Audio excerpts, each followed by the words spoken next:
This is what happens when a wife betrays her husband. Rain had a way of making the neighborhood look honest. It pressed every shape into sharp relief, drew clean lines around hedges, porches, parked cars. The streetlights were halos. Bruce exhaled steam. On nights like that, I liked to sit by the front window with a mug that steamed the glass and listen to the soft percussion on the eaves. It was the kind of background sound that lets a person think clearly, or not think at all. The house smelled like cinnamon and lemon cleaner. The dishwasher thrummed in the kitchen. A cartoon murmured low from upstairs where our son had fallen asleep before the credits. On the coffee table, 3 puzzle pieces waited to become a corner. Everything felt held together by quiet habits. Rebecca curled into the opposite corner of the couch, legs tucked under a wool throw, hair damp from the walk-in. She worked her phone with her thumb, smiling in little barely their ways that looked automatic. The lamp cast an amber triangle across her face, softening her. She looked younger in that light, almost like the snapshots we still had on the fridge from another lifetime. Wind pushing her hair across her mouth, sunlight catching her teeth. "You're awfully chipper tonight," I said, not accusing, just noticing. "Am I?" She glanced up and tucked hair behind her ear. "Long day, but a good one." The couple on Alderidge finally signed. All that effort wasn't for nothing. She wiggled her eyebrows, like this was a shared joke. Our way of celebrating her tenacity. Cold coffee, late showings, the soothing voice on the phone when clients spiraled. A small victory parade in a house where victories looked like receipts shoved into a folder and a tired smile. I nodded. "I told you they'd come around." I sipped my coffee. "You're good at your job. Flattery accepted," she said, mock formal. And then her phone lit her face again. The glow traveled across her eyes and disappeared as she lowered the screen. I watched the window. Rain dimpled the puddle under the mailbox and made the street shimmer like fish scales. Our car waited at the curb, beads of water gathering and slipping down the windshield in slow diagonal rivers. Sometimes I could tell what time it was by the rhythm of the neighborhood. The jogger in gray at 6, the beagle and the man in a yellow poncho at 7, the teenager idling music at 8. By 10, the street belonged to weather. "You look like you're doing algebra," she said. The couch shifted as she uncurled and leaned nearer. "What's the equation tonight?" "The dishwasher's hum is off by a beat," I said. "Probably the left rear foot needs adjusting." "Oh, I drank coffee too late." She laughed softly. "You love when machines confess their tiny secrets. Easier than people," I said before I could make it gentler. I let the steam fog my upper lip. "Machines don't try to be mysterious." She rested her head back. "That's not fair. I didn't mean it like that. I know." Her hand found mine on the cushion and our fingers touched awkwardly, like strangers bumping in a doorway. Then the dishwasher clunked to the next cycle, and we both looked toward the kitchen as if something important had changed. It was the kind of night you could bottle and shelve. The quiet after a good day. The ordinary halo of home. I remember thinking that pinning it with a name tag. Ordinary evening. The memory of doing that makes me angry sometimes. The way I tried to bless a thing just before it fell apart. She nudged me with her knee. "Tell me about your day. Convince me your code is saving civilization." "It's not code," I said automatically. "It's policy. Review cycles. Threat modeling. Making sure the doors we think are locked actually are. Right. Locks on doors," she smiled. "I confused you when Mrs. Kendall tried to follow me into the bathroom at an open house because she wanted to test the water pressure. Was it strong?" "It could have blasted a ship out of harbor." She laughed again. And this time it didn't feel automatic. It landed in the room and settled there. I loved that sound even then. The rain thickened. A line of tiny droplets crawled in a curve down the glass like a necklace breaking. Maybe it was the rain that did it. Maybe she felt safe under that soft drumbeat and wanted to show off a little. Maybe she wanted to see what would happen if she pushed. For a split second, I thought I saw her debating herself. Lips pressed, eyes shifting. Then she sat up straighter, as if an idea had just arrived and asked to be let in. "By the way," she said, almost lazy, like we were discussing a sitcom plot, "my spare husband is waiting in the car." The sentence slid into the room and took a seat across from us. I blinked. "Your what?" "Spare husband," she said, with a little grin that tried to be wicked and landed somewhere near cute. "It's a joke." "Don't look like that." "What kind of joke is that?" I kept my voice level because getting sore about weird humor is the fastest way to kill a night. She'd said outrageous things before. Little silly one-liners that made our son giggle. But those lived near the edges of cartoons. This one came dressed like a stranger. "The kind that makes you get up and look out the window," she said. and her eyes flicked toward the street like a spotlight cue. Something in me tasted metal. I stood, not fast, picked up my mug to give my hands a purpose, set it down again. I walked to the window and put my fingers on the cold glass, leaned to one side to cut the glare. The car sat where it always did, a dark shape covered in shifting dots of rain. At first, I couldn't see past the reflections. Then a shape moved inside, a pale oval turning toward me. A face. A man in the driver's seat. He lifted his hand and waggled his fingers hello there and smiled like he was part of the family. I don't remember breathing. I remember the way the lamp beside the couch made a square of light on the floor, and how a drop of water on the outside of the glass traced a path perfectly vertical and then deviated like it changed its mind. My heart didn't race. I didn't sweat. Everything kept its original speed. It felt like waiting in an exam room while someone reads your chart. See, she said behind me. Her voice landed just behind my shoulder. Spare husband. I turned. She watched me like we were sharing a prank. A secret video where one of us would jump out and yell surprise. I stared a little longer than I meant to. On reflex, I smiled back at her, to be kind, to keep the night from cracking. Rebecca, it's just a joke, she said quickly. Please don't be dramatic. I could have laughed there and diffused it. I could have shaken my head and played along, accused her of recruiting the neighbor to mark for the window and asked how much she'd paid him. It would have been easy. But then, through the glass, the man in our car adjusted something on the rearview mirror, and I saw his mouth move. And the move was too comfortable to be a joke. Who is he? I asked. My voice didn't budge from where it liked to live. Calm, instrument level. A friend. Her smile tightened at the corners like a ribbon being tied to heart. Michael, seriously, it's a joke. He was giving me a ride earlier, my phone died, and I didn't want to bother you to pick me up. He thinks he's hilarious. So I told him to wait a second while you told me about your spare husband. It's a joke, she repeated, slower, as if the word might change its meaning if she spoke it carefully enough. Come on, don't be this way. I looked back through the window. The man lifted his palm again and made a little salute with two fingers, like an extra in a movie who'd been given a single gesture to remember. He had a beard, trimmed neat.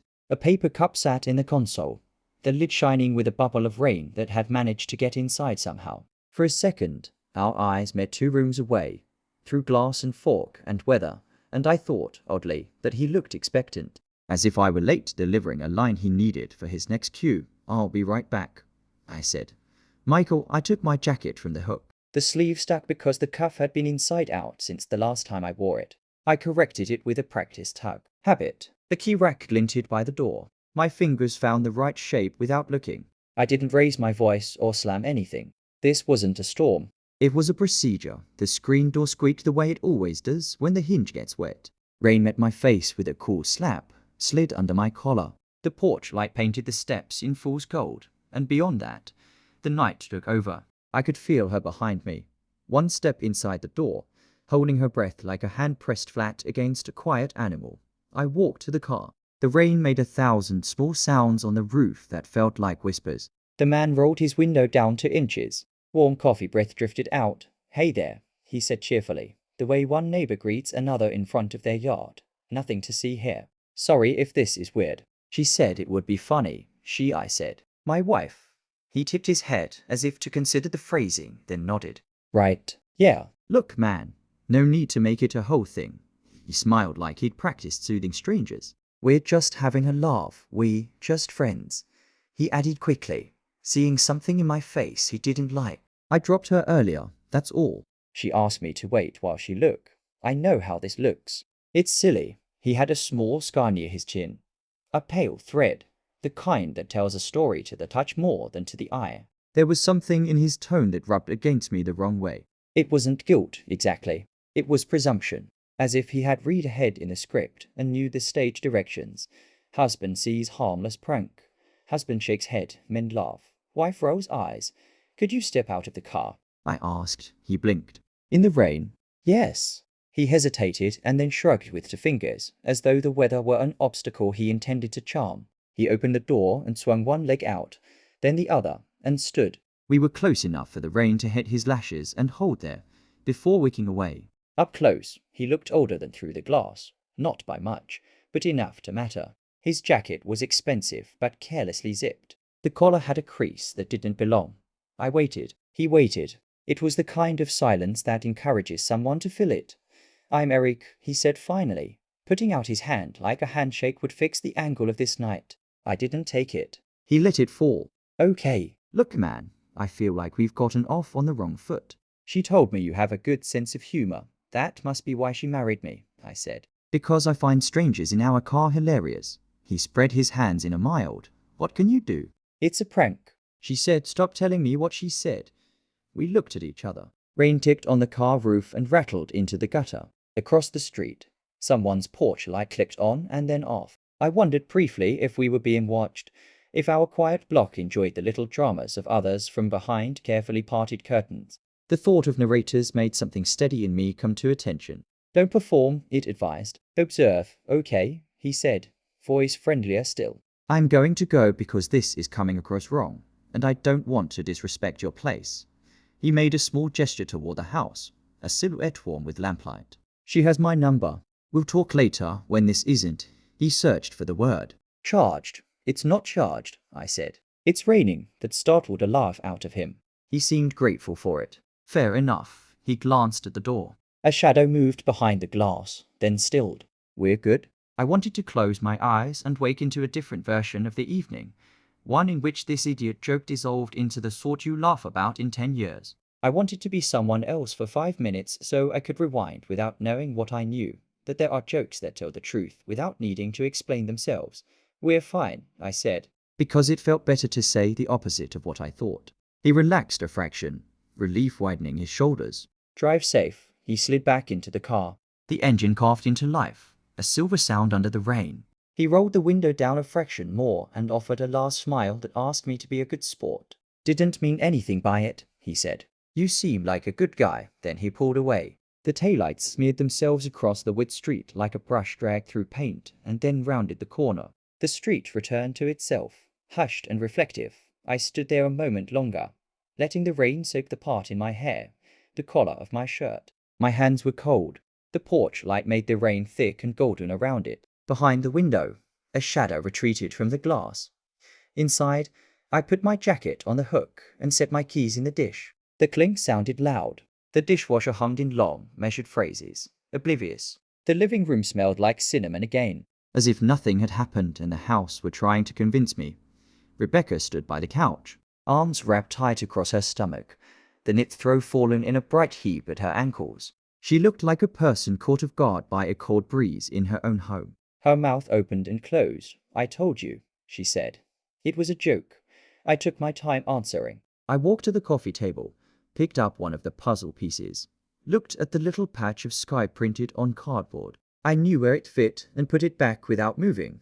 "What's funny about it?" I asked. She blinked. "What do you mean? What part makes a person laugh?" "It was just he was dropping me off earlier, and we were talking, and he kept doing this bit about being so helpful. He was practically family. And then I said, 'Listen, Michael, I'm sorry if that landed wrong. You know I don't mean things like that. You are so serious sometimes. So I am the problem,' I said. It didn't come out bitter. It came out like a line on a form. 'Check this box if applicable.' I didn't say that." She closed her eyes and opened them slowly, the way she does when she's trying to reset a mood. "Look at me, please." I looked. Her eyelashes clung together at the tips from the damp, giving her a fragile look that would make most people forgive anything. She had always been good at appearing as if she'd just been rescued from a sudden rainstorm. "Even indoors, even warm. You're scaring me," she whispered. "I haven't raised my voice," I said. "I asked a few questions. You're quiet." "I don't know what you're thinking." That was true. It had been true for a while, and I hadn't noticed how heavy it had become until that moment, when the weight of my thoughts made the air in the room feel denser. I wasn't thinking dramatic things. I wasn't imagining doors slamming or screens cracking or words that couldn't be unsaid. I was thinking about systems and logs and the way an event makes ripples you can trace if you know where to look. "Who is he?" I asked again, because we had filled the room with everything else. She looked at the couch, at the lamp, at the dark rectangle of the window where the rain moved like ideas. "He's just someone from the auto shop near the office. He fixed a tire last month. We talked. He's friendly. That's all it is. A friendly stranger in our car. Michael, you told him about me. Of course I told him about you. She flinched like her own sentence startled her. That came out wrong. I mean, yes, I talk about you. I talk about my life. He knows I'm married. He knows we have a son. He's not. It's not you're making it sound like I'm just asking. I shouldn't have said it like that. Spare husband. It was thoughtless. I was being silly. She hugged herself tighter, fingers digging into the sleeves. Please stop looking at me like that. How am I looking at you? Like you're not sure who I am. I considered saying, I am sure. I considered saying, I know exactly who you are. Instead, I walked to the window and looked out again at the place where the car had been. The rain had smoothed the street clean, washing away any sign of tires. It struck me as unfairly poetic, and I hated the thought for arriving. Do you want tea? She asked suddenly, with a bright, brittle hospitality, as if we were strangers in a house that required certain courtesies to be observed. Peppermint? Chamomile? No, I'll make some. She moved past me. Careful not to touch me. Careful to move slowly, like any sudden motion might startle an animal she didn't want to scare off. The kettle filled with water, and the sound rang in the quiet like a silver rope. The stove clicked, and then the flame caught. A clean blue. She stood looking at the burner as if it needed to be supervised. The kitchen light made a white rectangle on the floor that our son's toy car sat in, bright orange, abandoned mid-route. The pencil container we kept near the phone was full of pens from real estate offices, each pretending to be unique with its own tiny slogan about home. Do you trust me? She said without turning around. It would have been funny if it weren't precise. We asked that question when we're about to propose something risky.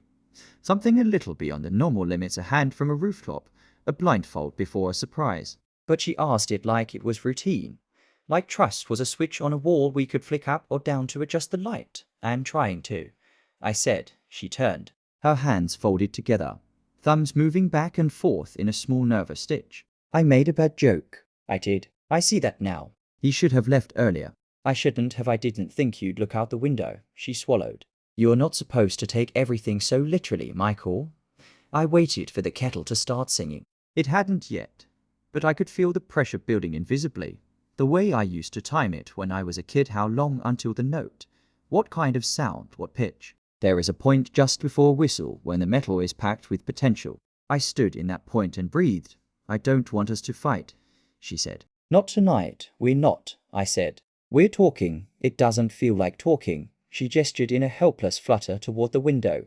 It feels like a test I didn't study for.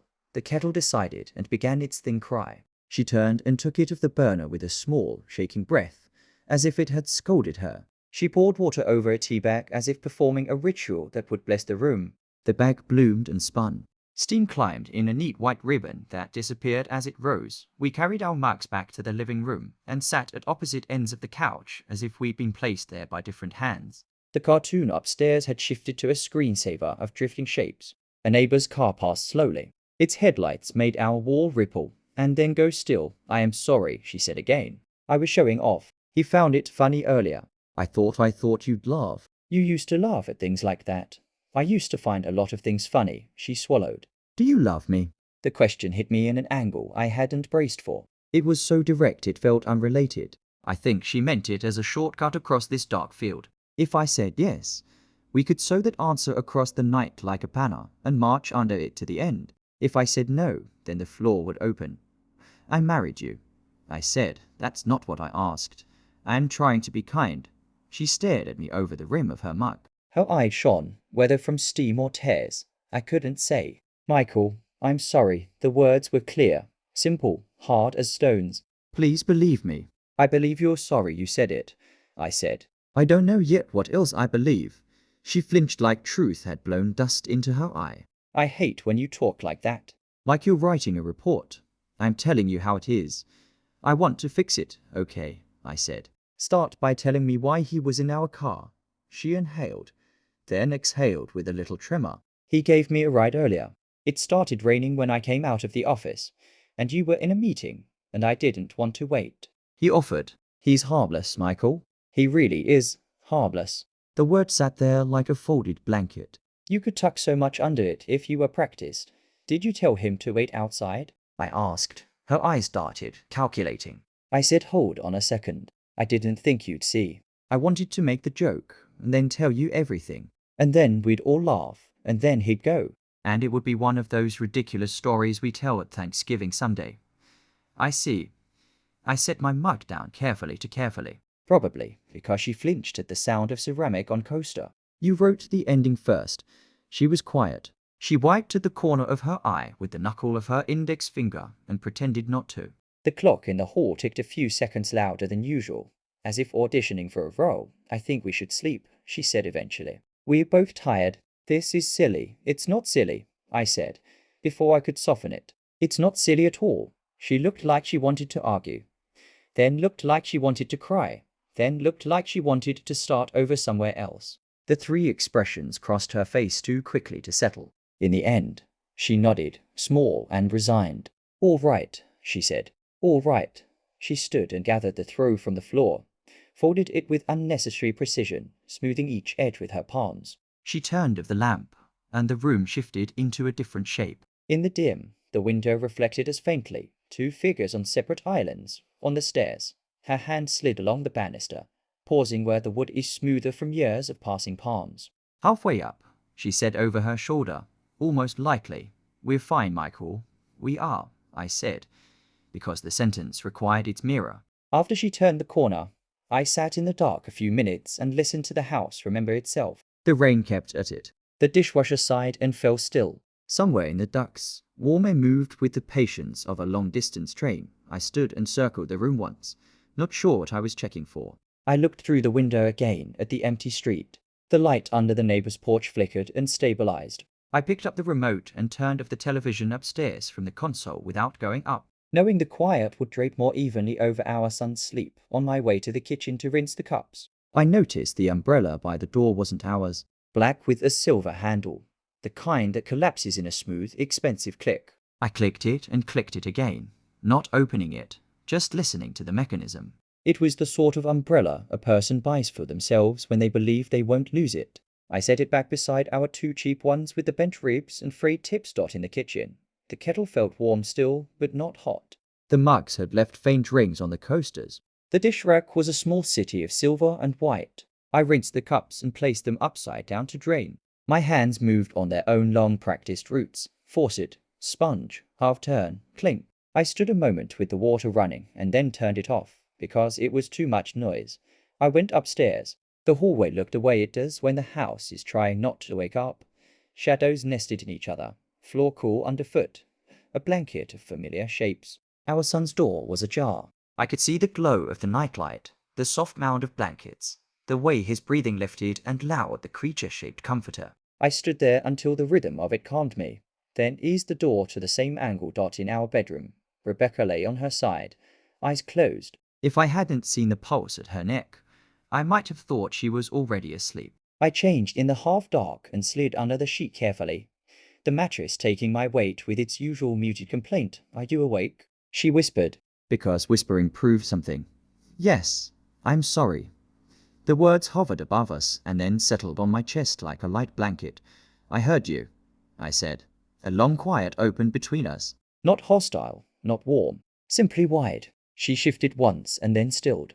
Her breathing lengthened by degrees, and after a while, she slept for real. And the room relaxed around her sleep, as rooms do.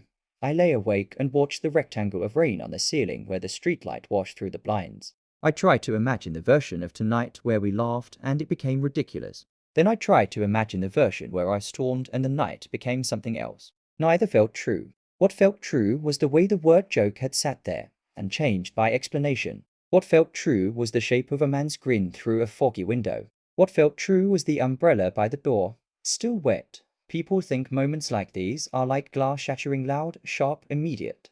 They can be, but more often they're like frost forming. Silent, slow, so delicate you could miss the tiny crystals knitting until the pattern reveals itself across the whole pane. When the past is rewritten, it doesn't happen with a splash. It happens with a small sentence spoken casually, with a hand waved at a window, with a neighbor's porch light clicking on and then off. I turned onto my back and laid my palms on the flat of my stomach, the way I do when my thoughts need something to lean against. I tried not to think like a systems engineer.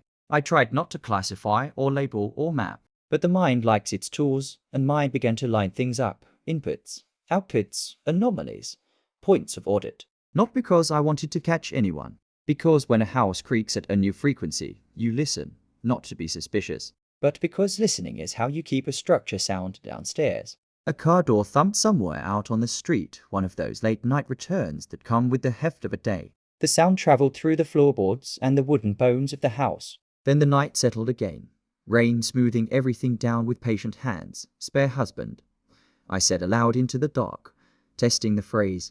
It felt like a key that fits but doesn't turn. I closed my eyes and saw the man's face again. The exaggerated friendliness, the practiced ease. If he had looked worried, I might have forgiven the joke. It was the ease that stuck. Ease takes time. Ease is earned. Ease knows where the spare mics are kept, beside me. Rebecca sighed in her sleep and turned, her hand coming to rest near my shoulder, not on it. The space between her fingers and my skin felt like a field I didn't know how to cross without ruining something. I counted my breaths. I counted the seconds between gusts of rain against the window. I counted the number of times in the past month he had laughed at texts that didn't show me their content. Numbers comforted me because they didn't care about tone. But as I counted, the numbers arranged themselves into pictures anyway. And the pictures were not kind. At some point the color of the darkness shifted closer to morning. I must have slept and then woken again, because the next thing I remember is the quiet hush that comes just before the earliest birds test the air with sounds too small to name.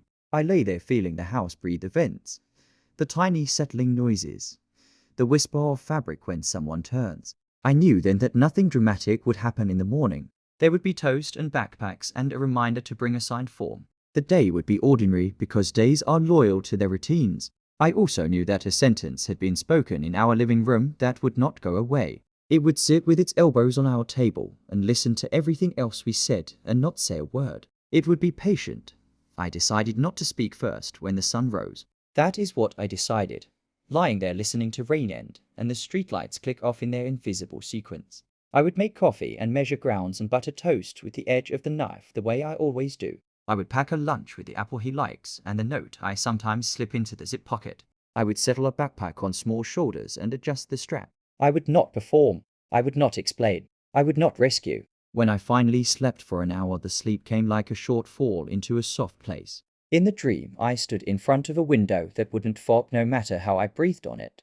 Outside, a man waved, and I lifted my hand and waved back. And it felt like the right motion until I woke and found my hand raised in the dark.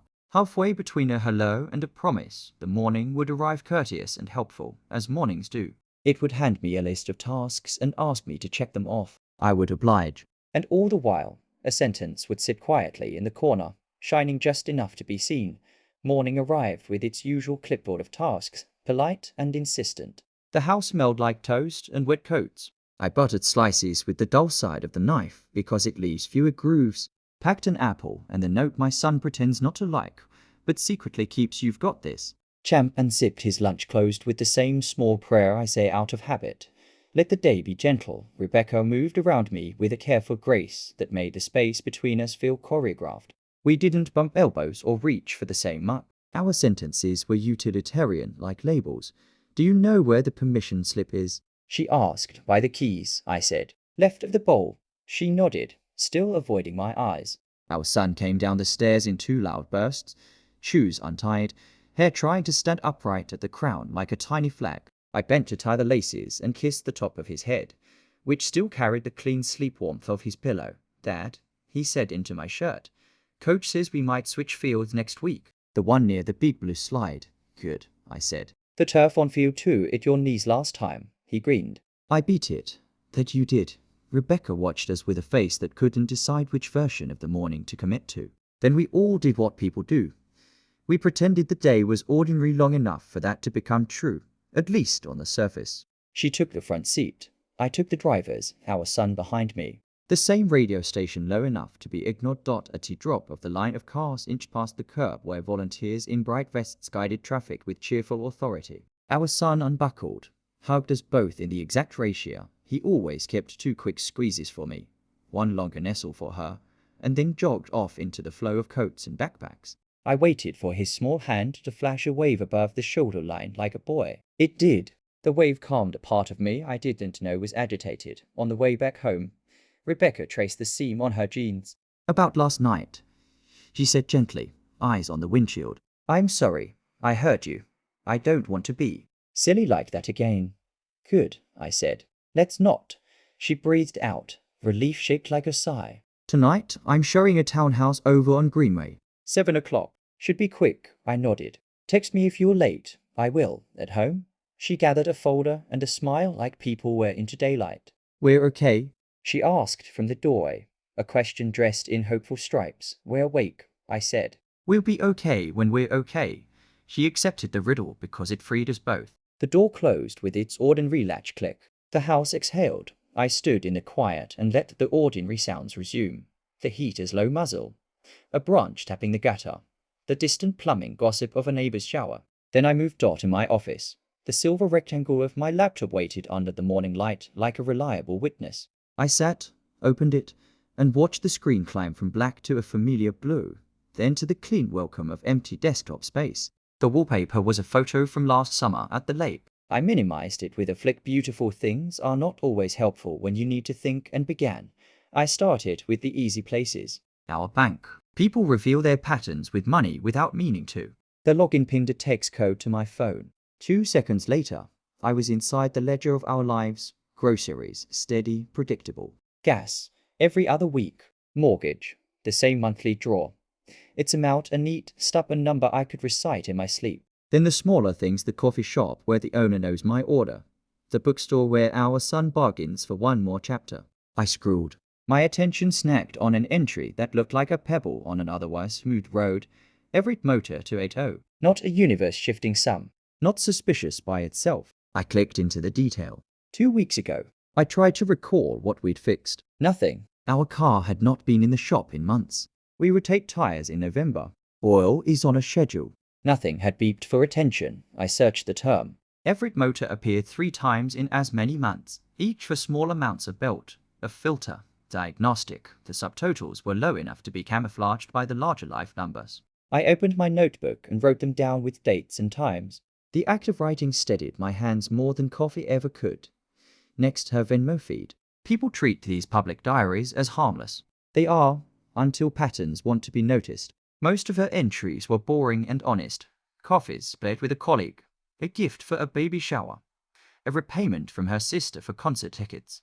Then 3 to EMM, the initials standing like a fence halfway down the screen. The notes were emojis, a wrench, a smile, a rain cloud. Emojis are a language for when words feel inconvenient. I took screenshots and stored them in a folder I named repairs. Naming can be both a joke and a discipline. Onto location history. She had shared hers with me years ago when she'd been nervous about late showings. It had become one of those settings that live quietly in the background. Not intrusive, not checked. I opened the timeline. Dots marched across a map of our small world office. Listings, grocery, school. Nothing outlandish. A cluster near a row of small shops caught my eye. The auto service. The cluster repeated on Thursdays across months, like a heartbeat. Thursday wasn't her open house day. Thursday was paperwork and phones. I zoomed in. The map offered times. Between 4:20 and 5:05 on a Thursday 3 weeks ago, she had stayed within a 100-foot radius of the auto service. The same pattern the week before. The same pattern the month before that. The dots sat there without judgment. I wrote them down. I told myself everything I now knew had practical explanations. Our windshield had once developed a mysterious squeak near the mirror that took me 3 visits to get right. Belt noise can be intermittent. A collie could have needed a jump. The world is full of reasons that don't require drama to be real. Then I opened our email. I didn't go into her inbox. Boundaries still matter. I searched mine for confirmations, for scheduled appointments, for the dull paper trail of legitimate repairs. Nothing matched the dates. I checked the shared calendar. No Everett motor. No car service. Only her neat blocks for showings, PI approval calls, closings. The absence made its own shape. I sat back. Sun wove itself across the edge of my desk and turned a paperclip into a bright line. I had the sense, for a minute, of standing at the lip of a very calm pool, looking straight down. What's beneath is not a monster. It is depth. I needed verification that wasn't numbers. Numbers behave. Context is messier and more truthful. I decided to go for a drive. The auto shop sat at the ragged end of a strip of businesses that looked like they had been assembled from spare parts. A thrift store with a mannequin in a dress it did not deserve. A small restaurant that smelled like onions and ambition. A pet groomer whose window featured dogs smiling disturbingly wide. The shop itself was low and cheerful in a utilitarian way, with a mural of a gleaming car that no client of theirs had likely seen in person. The sign, Everett Motor. The door jangled when I went in. A young guy at the counter with grease crescent moons under his nails looked up. "Hey, need help?" "Thinking about an oil change," I said. "Do you take drop-ins?"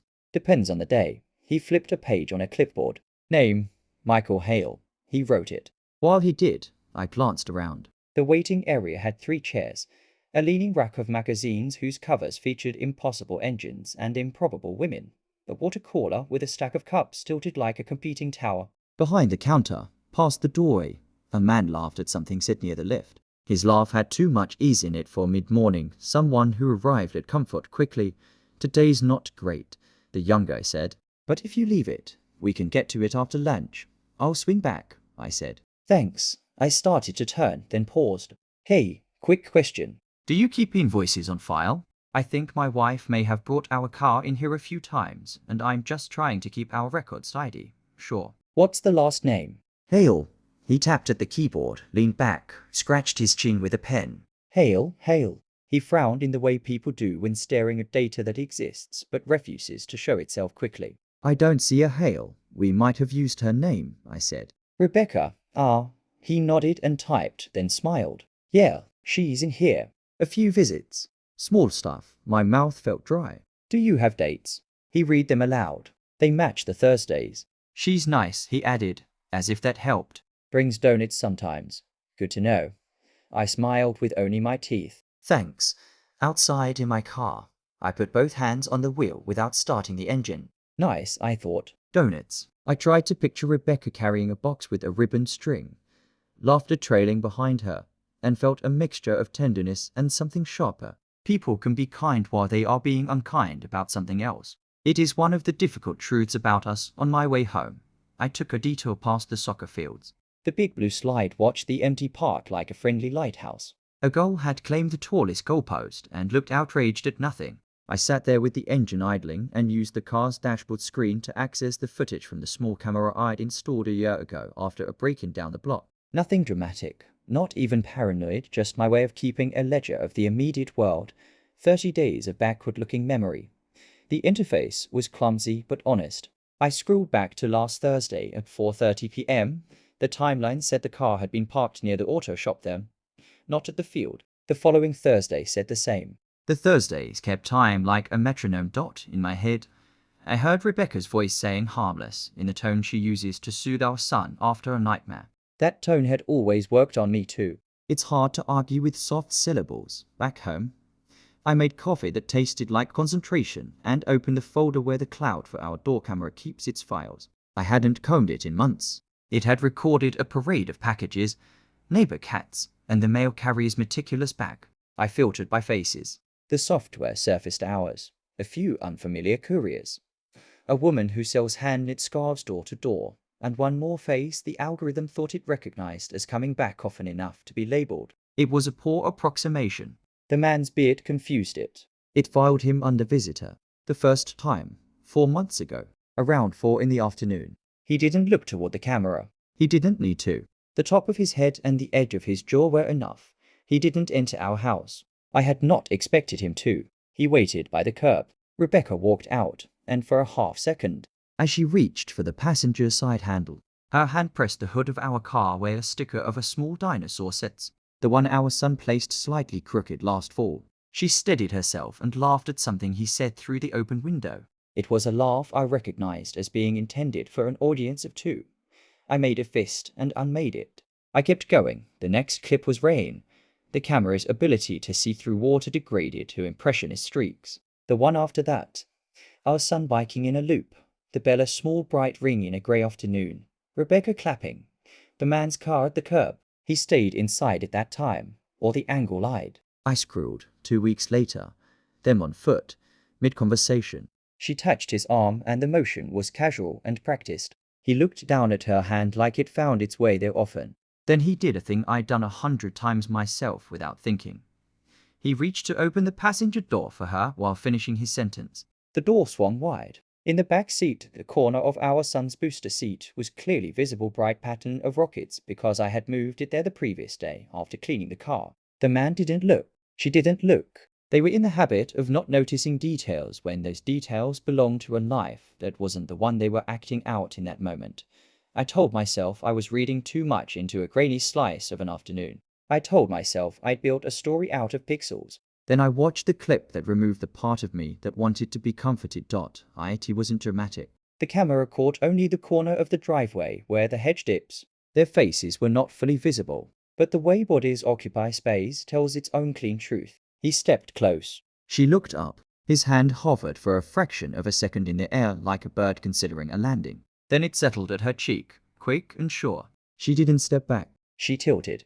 The movement was small and specific and known. It took half a heartbeat. It was not a scene for a film. It was worse, because it was ordinary. They were half hidden by the car, and I was half shielded by that hedge, but they were not hidden from themselves. When they separated, Rebecca touched her hair in the gesture she uses when a topic changes quickly. He said something I couldn't hear. She smiled, the smaller, private one. Then she got into the passenger seat without looking around, and they left the frame. I froze the moment, slotted it into the folder, and named it with the date and a number because I didn't trust myself with more creative labels. For a while I did nothing. I sat with my hands on my knees and let the corner of the desk press a line into my thigh. The urge to stand up and pace was strong and useless. Movement would have been a performance for no audience. Instead, I breathed, counting to 4 on the inhale the way you do through turbulence. My phone buzzed from the counter, Rebecca's name. A text. Thinking of making spaghetti tonight if that's okay. I stared at it. The normality was both a relief and an irritant. I typed sounds good and hit send. I meant it. The idea of spaghetti was, in that moment, more comforting than any explanation could be. I stood and walked to the front window out of habit. The street wore the mid-morning hush particular to neighborhoods where most people are at work, and the few who aren't prefer to make it look like they are. A delivery truck rolled by like a careful animal. The cat who patrols the block hopped onto our stoop and blinked at me through the glass as if to say, "You again." I went back to my desk and opened a document. Title: Thursday Review. Bullet points aligned themselves calmly as I typed. Dates, amounts, timestamps. I added small notes that would make sense later even if my memory tried to soften the edges. Umbrella by door not hours. Visitor face at for 18 p.m. repeats. Auto shop receipts under Rebecca's name.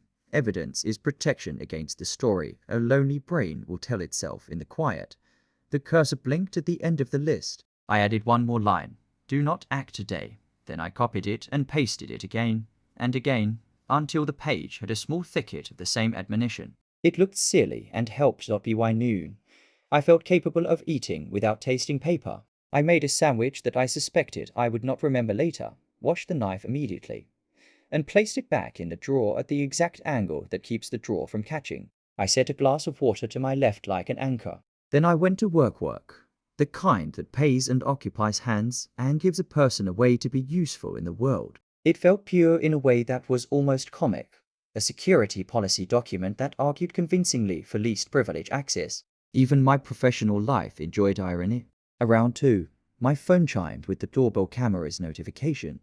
Motion detected. The mail carrier, efficient as ever, placed a package on the mat and took a photo. The world continued to keep its promises. 83:30.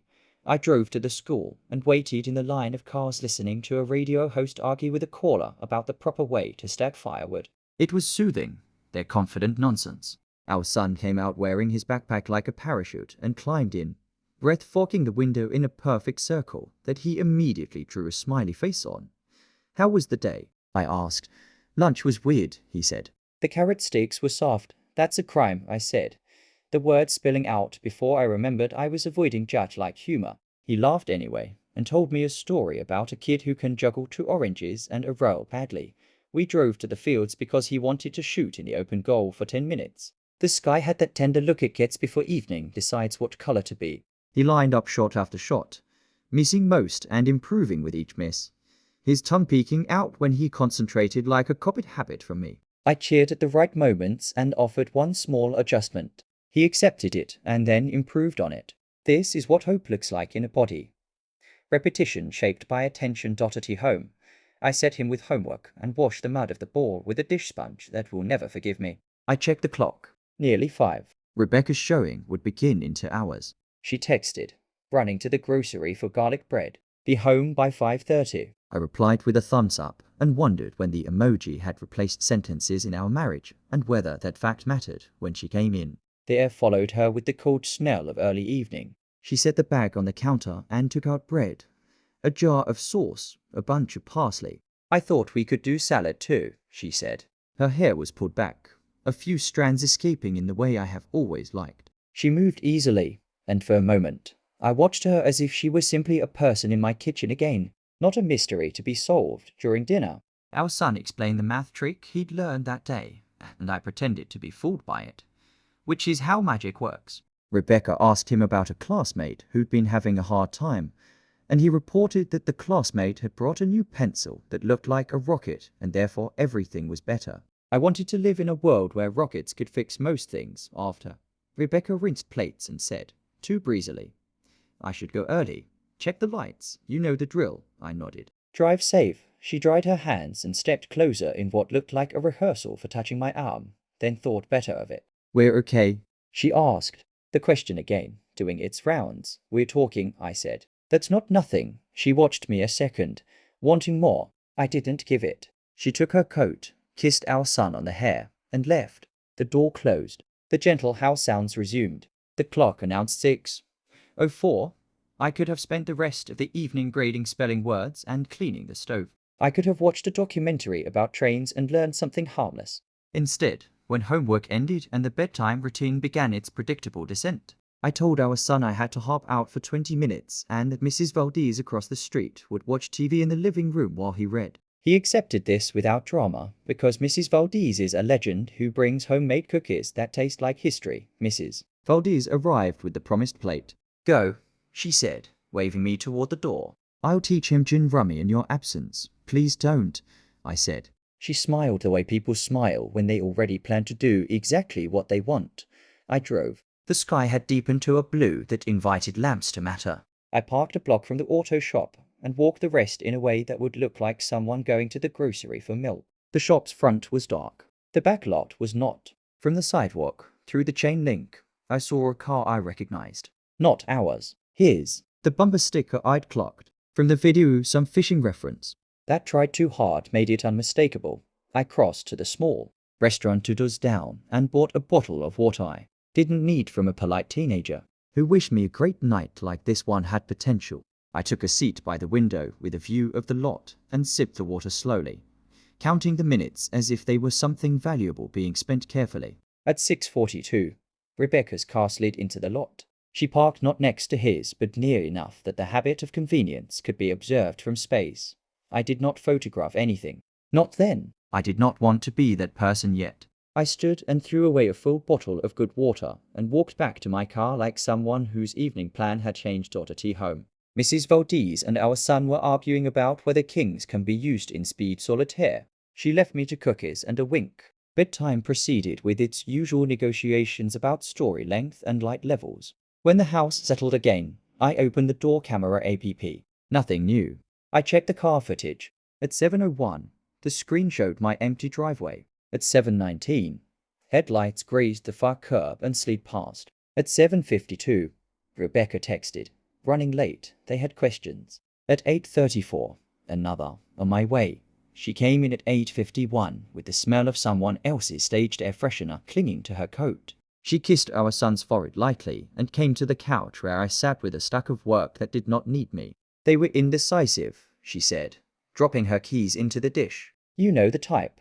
I do, I said. She hovered for a moment like a bird unsure of a landing place, then sat at the other end of the couch. We watched a show we've seen before because it asks nothing of us. 10 minutes in, I said I was going to run the garbage out. I took the bag, tied it, and stepped onto the porch. Night had settled into its late pose. I lifted the lid of the bin and set the bag in, slow enough not to wake the lid's rattle. I stood there a moment, letting the air tighten my skin.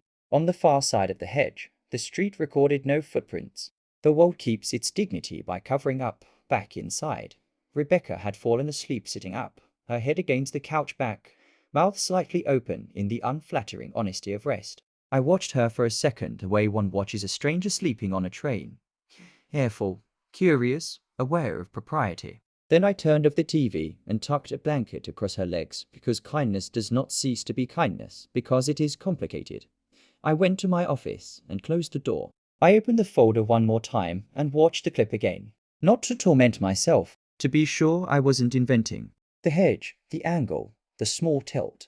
The booster seat in the frame like a witness that no one remembered to excuse. There it was, the math of it. Body language consistent across time, proximity increased by ease, touch that fit without fumbling. I did not cry. It isn't that I am incapable. It is that a certain category of truth dries the eyes even as it stings them. I saved the file again with a redundant name, because redundancy is how you ensure survival in information systems, and, it turns out, in certain kinds of evenings. Then I drafted a list. Not a plan, not yet. A list of questions that would require answers in daylight, in calm, with words that don't dodge. How long? Why him? What did you tell him about me? What did you tell yourself about you? And the one that felt both the simplest and the heaviest. What did you imagine would happen to us?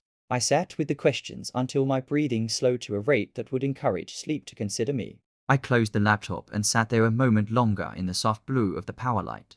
The house hummed around me, unaware. It was the same house as yesterday. It was not the same. I turned off the light and went to bed. Rebecca stirred when I lay down, her hand finding my shoulder in a half-asleep square of peace and then drifting away, like a boat that unties itself. I stared into the dark and didn't count this time. Counting is for when you are crossing a narrow bridge. Tonight, I knew I was on land. What I needed was to decide where to place my first step.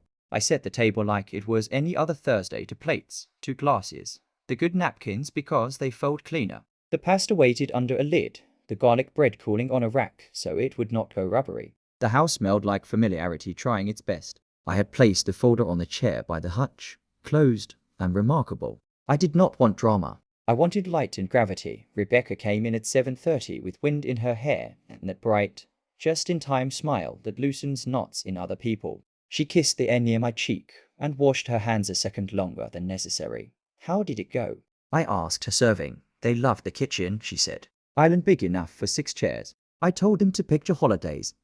She twirled pasta onto her fork and kept talking until the sound of her voice made a kind of music that I realized I had relied on for years to hold the day together. We ate. I waited for the rhythm to settle into the soft clink of silver, the low murmur. Then I said, as gently as I knew how, "There's something I need to show you." She looked up fast, smile dimming but not gone, like a porch light when a moth touches the bulb. "What is it?" I stood, walked to the hutch, and brought the folder. I set it between us, opened it, and turned it so the pages faced her. Screenshots, timestamps, the quiet math of repeating Thursdays. The image from the hedge, small and undeniable. She did not reach for the folder. Her eyes flicked from page to page as if they could blur the shapes by moving quickly. Her throat worked once, twice. "I don't want to shout," I said. "I don't want to accuse. I want you to see what I have seen and then use words that respect both of us." Her fingers found the edge of the table and pressed. "You went through my phone." "No, then how I live here?" I said softly. "So do you." She drew in a breath and let it out in a thin line. "Michael, I can explain. Please try." It started small. He was kind to me when I felt invisible. We talked. He listened. It felt like remembering how to be seen. She swallowed. I told myself it was harmless.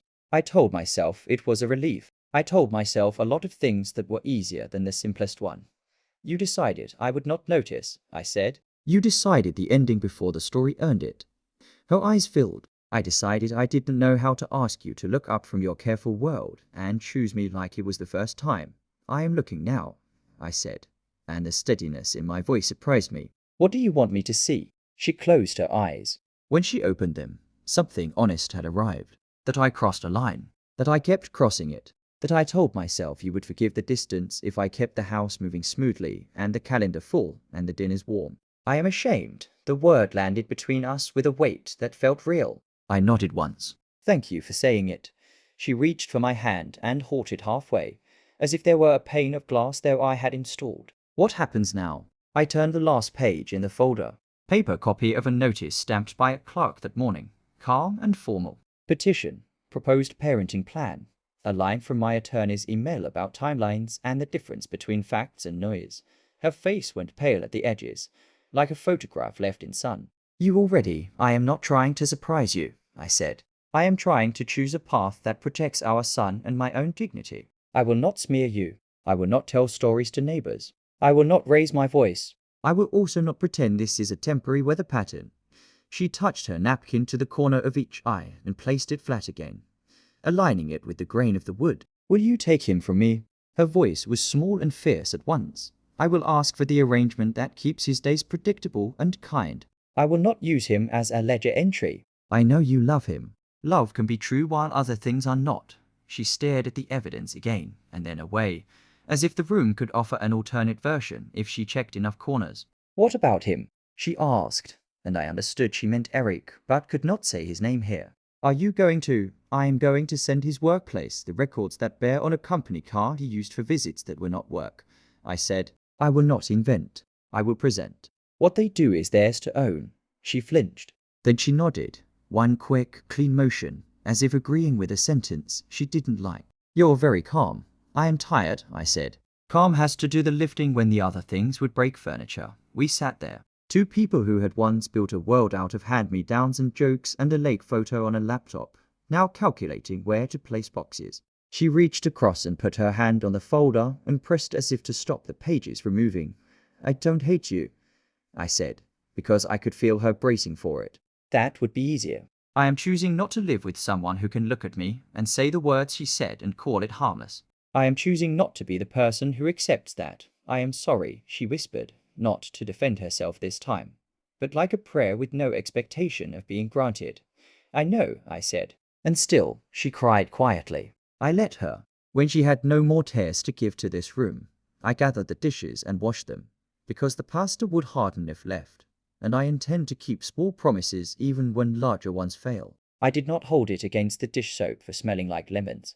We went to bed not as enemies and not as partners, but as two people who understand that a door has been named even if it has not yet been opened. Dawn arrived with the same accurate light. Our son's cereal softened at the same rate. The bus hissed and he ran and waved and I waved back. A neighbor jogged past with a labradoodle that collects leaves on its fur and leaves them like gifts on the sidewalk. The world continued its measurable tasks in the days that followed. We did the paperwork a life requires when it changes shape. Signatures, appointments, schedules that look like logic problems. I learned how many forms a county can ask for, and how a stamp page can sound final even when your heart still wants to argue. Eric's name appeared once in a forwarded email from a human resources department that thanked me for my documentation and said policies would be reviewed. I did not forward that to anyone. It did not need witnesses. Rebecca moved into the guest room for a while because the house needed corridors between facts. We spoke in kind voices in front of our son, because he deserves a version of the world where adults know how to navigate a narrowing hallway without knocking things from the walls. At night, when the house made its tiny settling sounds, I stared at the ceiling and practiced not rewatching old footage in my head. Practice helps. One evening, after a week of this new quiet, she stood at the doorway of my office holding a plain envelope. I found this in a drawer I shouldn't have used, she said, almost smiling at the admission. It's the first photo of us that I kept from my phone. Do you want it? I took it. We were younger, wind on a lake, sunlight reckless on water. We looked like people who liked each other's company. I placed the photo in the drawer where I keep spare cords, among items that are not used daily, but are not thrown away. Thank you, I said. She nodded. I told him it's over, she said, not to persuade me of anything, but to mark a line in her own record. I believe you, I said. It changes the past less than it changes the future. She accepted the truth of that with a small sigh. I hope one day you'll forgive me. I hope one day you'll forgive yourself, I said. It's the rarest skill.